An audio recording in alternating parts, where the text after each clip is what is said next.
ফেসবুকে যারা হয়তো নতুন, আমরা ডেইলি ২টা ৩টা করে হয়তো রিল ভিডিও, একটা করে লং ভিডিও সবাই আপলোড করি, তাই তো?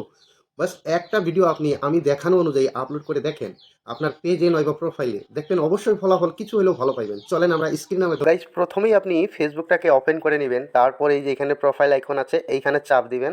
তারপর এটা হলো আমার পেজ, হয়তো আপনার প্রোফাইলে যদি কাজ করেন তাহলে প্রোফাইল হবে। তো এইখানে দেখেন প্রফেশনাল ড্যাশবোর্ড, এই ড্যাশবোর্ডে ক্লিক করার পর আপনি অল্প নিচের দিকে যাইবেন। এই যে এখানে কন্টেন্ট মনিটাইজেশন অপশন আছে, এইখানে আপনি ক্লিক করবেন। তারপর আপনি অল্প নিচের দিকে স্ক্রল করে যাবেন, এই ধরনের একটা অপশন পাইবেন। এই যে এখানে দেখেন রাইট দ্য ট্রেন্ড নাও, এইখানে আপনি ক্লিক করবেন। যখন আপনি এখানে ক্লিক করবেন, এখানে ট্রেন্ডিংয়ে থাকা হ্যাশট্যাগুলো আপনি দেখতে পারবেন। তো এইখানে থেকে আপনি ২টা ৩টা হ্যাশট্যাগ আপনার যে কোনো একটা ভিডিওর মধ্যে লাগিয়ে দেখেন, অবশ্যই ফলাফল ভালো হবে। তারপর এইখানে থেকে যদি আমি অল্প ব্যাক করি, তারপর এইখানে দেখেন এই যে আপডেট 3 হর্স এগো, তার মানে এটা হর ২-৩ ঘন্টা পরে পরে আপডেট হয়ে থাকে। ট্রেন্ডিংয়ে থাকা হ্যাশট্যাগুলো আপনি এইখানে সব সময় দেখতে পারবেন। আশা করি বুঝতে পারছেন। ধন্যবাদ।